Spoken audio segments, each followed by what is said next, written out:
नमस्कार शेतकरी बांधवांनो.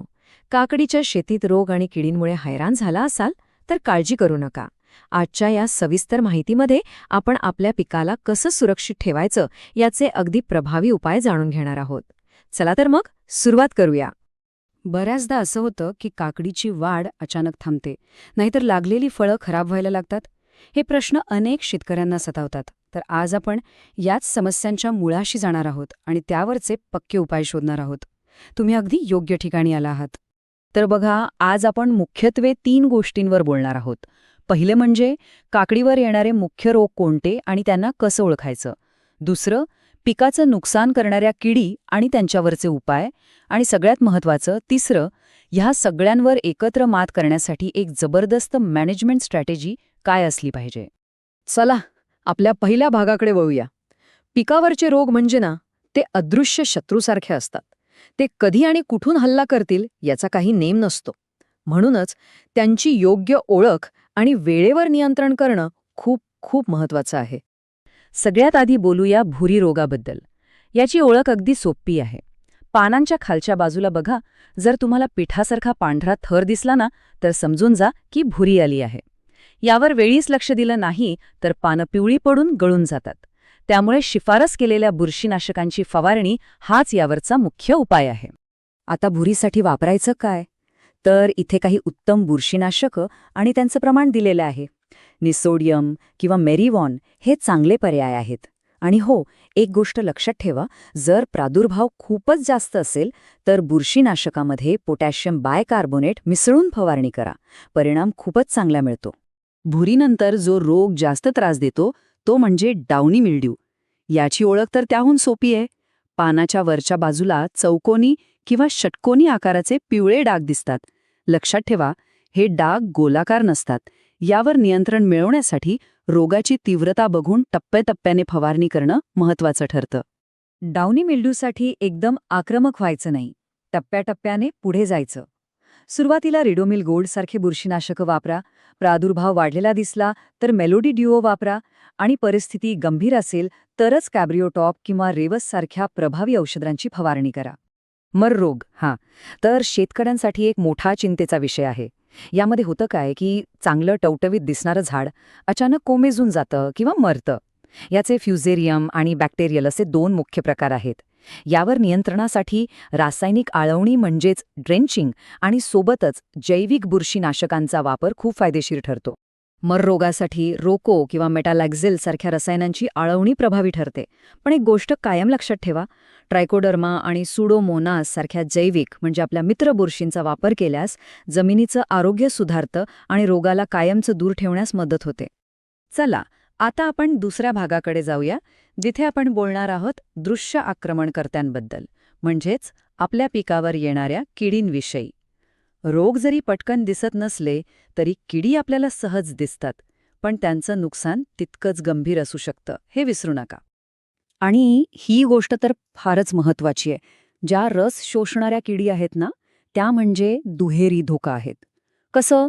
तर त्या फक्त पानांमधला रस शोषून पिकाला कमजोर करत नाहीत, तर त्या कुकुंबर मोझेक व्हायरससारखे भयंकर रोग पसरवण्यासाठी वाहकाचं काम करतात.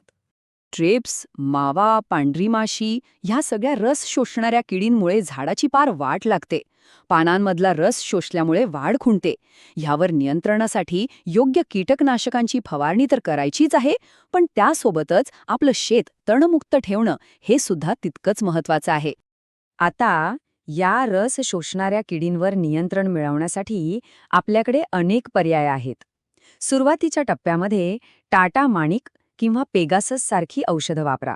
पण प्रादुर्भाव जर गंभीर असेल तर मात्र शिन्वा किंवा ग्रासिया सारखी शक्तिशाली कीटकनाशकं वापरावी लागतील.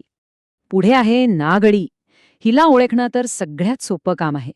पानांवर अशा नागमोडी, वेढ्यावाकड्या पांढऱ्या रेषा दिसल्या ना की समजायचं नागअळीचा अटॅक झाला आहे. यावर नियंत्रण मिळवण्यासाठी योग्य कीटकनाशकांची फवारणी करणं आवश्यक आहे. नागअळीसाठी बायो 303 किंवा कॅल्डन हे उत्तम पर्याय आहेत. जर प्रादुर्भाव जास्त वाटत असेल तर बेनेविया किंवा शिन्वा वापरा. तुम्हाला नक्कीच चांगले परिणाम मिळतील. आणि हे विधान अगदी 100% खरंय.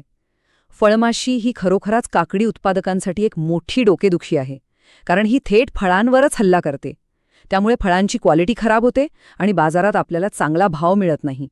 एक गोष्ट लक्षात ठेवा, फळमाशीवर उपचार करण्यापेक्षा प्रतिबंध करणं 100 पट चांगलं आहे.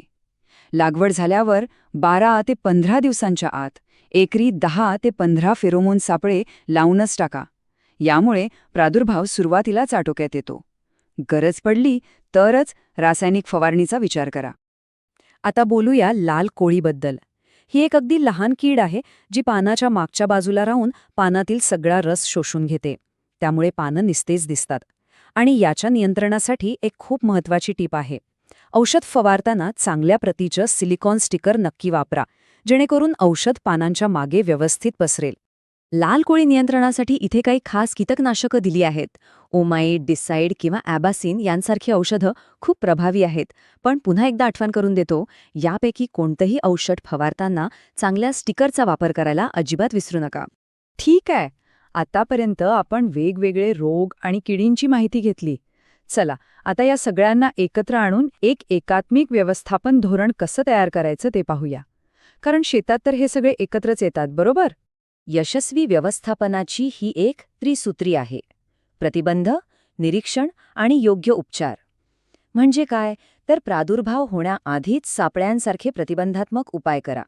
पिकावर रोज लक्ष ठेवा आणि समस्या दिसल्यास योग्य औषध, योग्य प्रमाणात आणि योग्य पद्धतीने वापरा. तर मग सगळ्यात महत्त्वाचा मुद्दा काय आहे?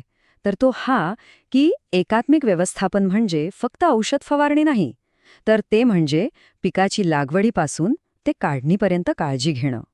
यात प्रतिबंध, निरीक्षण आणि योग्य वेळी केलेला योग्य उपचार या सगळ्याचा समावेश होतो.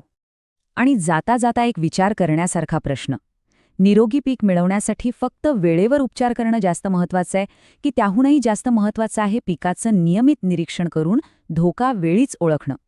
यावर नक्की विचार करा.